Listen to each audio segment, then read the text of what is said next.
Last night, Crypto.com Arena, a playoff-like atmosphere. Anytime you got LeBron James going up against Steph Curry, you got to savor these matchups. These are two of the game's greatest players ever, and you never know how many times they're going to be going toe-to-toe.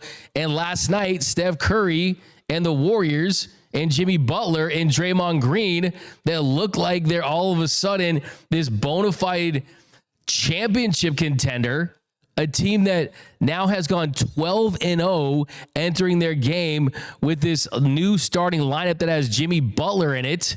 With this group they had last night, they get the win. The Warriors win 123-116, and this Lakers team did not look good last night offensively. And I think that is the number one takeaway from that game. You got to give Draymond Green credit for the defense at the end, stripping that ball away from Luka Doncic. You got to give Austin Reeves credit for heating up there late. LeBron James playing much better in the second half, gave this team a chance to kind of steal this one late. But just rewinding that first half, the third quarter, the big three offensively, they just do not look good. They do not look like a big three that can contend for a title right now. And I think a lot of that has to do with, yes, that was the worst game that we've seen for Luka Doncic in his time with the Lakers. And yes, LeBron James, I don't think is 100% LeBron James right now. But I also think that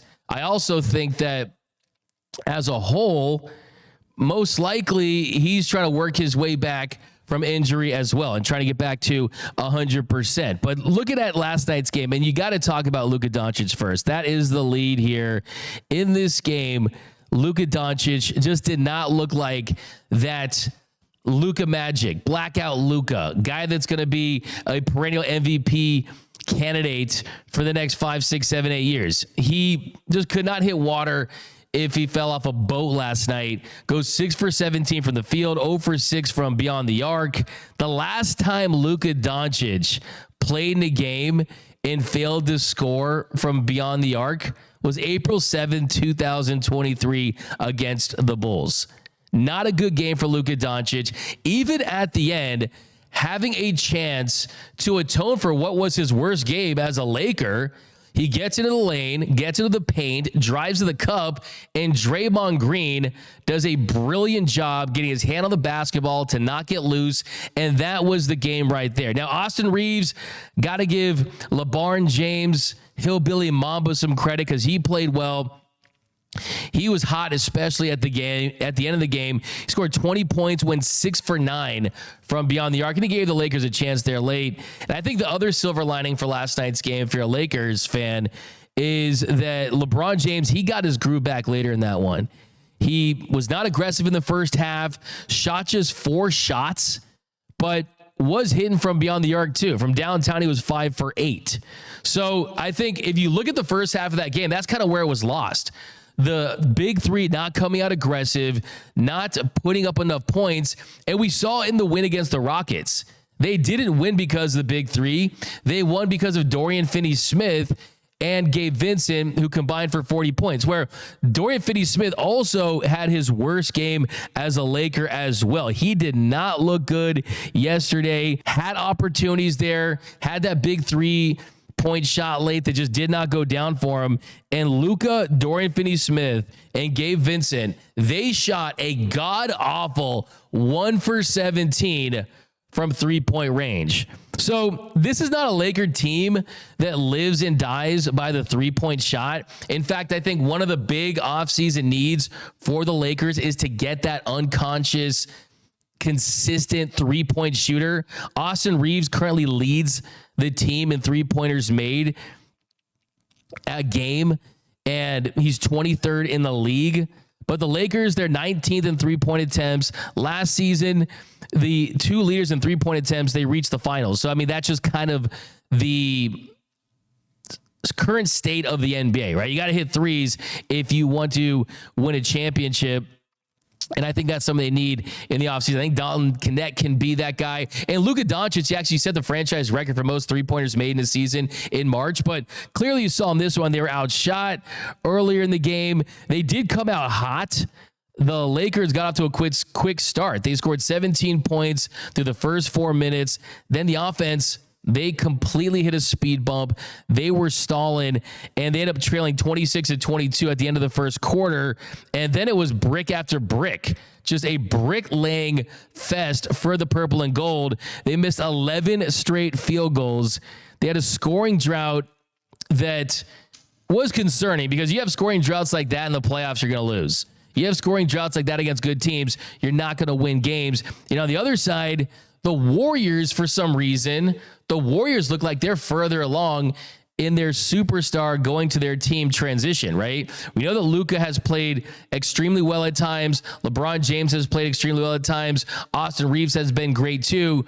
But Jimmy Butler just a few years from being in the finals. The Warriors are a few years from winning an NBA Finals. They feel like with that group, they can contend at least one more time to win another championship. And that was evident to me last night, that I think the ceiling is higher for the Lakers, just because I think LUKA at his best, where he's at in his career, is higher than Steph Curry and LeBron James. I know it's crazy to say after Steph dropped a 52-piece a couple nights ago and LeBron's still doing what he does, but I think throughout the course of a full 7-game series, LUKA is the younger player and he has the more elite ceiling, at least right now. But last night did not look good. Luka Doncic, you need to step up if you want to give this team any hope of making a deep run in the playoffs. And JJ Redick, he said after the game, we couldn't score for 6.5 minutes, and I'm not surprised that they switched everything. We expected that. We scored 69 points in the second half against the same defense. I think we just got a little stagnant, didn't want to move. You got to move. You got to play with force. You got to do the next best thing. So, yeah, I think that was where the game was lost. Not being aggressive enough in the first half, going in that shooting slump. Dorian Finney-Smith, he's very low on the trust tree right now. I mean, like I said earlier, you helped win that game against the Rockets, but I think the Lakers are a team that's so top heavy that maybe occasionally some of those role players come up and they put a little more effort into the group project. But no, the group project has to be done 80% by the big three for this team to have a chance. Guys like Jackson Hayes, DFS, Gabe Vincent, they're important. You can't replace their production, but you need more from the big three. And I was just disappointed with the performance of Luka Doncic. I mean, 0 for 6 from 3. That just in the late, did he lose his aura with the haircut? I don't know. But J-Rob, what'd you make of the Lakers' loss last night and Luka's performance? Well, I was really hoping that they would get this done. I thought this would be a good game to allow them to have some level of momentum as they head into the next phase of the postseason. However, Luka Doncic going 0 of 6. He played 38 minutes. It was a -3 for the night. Only had 19 points.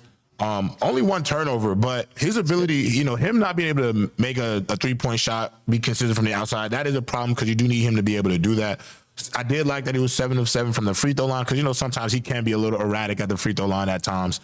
However, I'm not going to lose too much of my mind about the game. I'm not going to panic because this is also Luka Doncic, who in the postseason for a career is 39-8 in the 50 postseason games that he's played in. So he is a guy who is expected to elevate in the playoffs.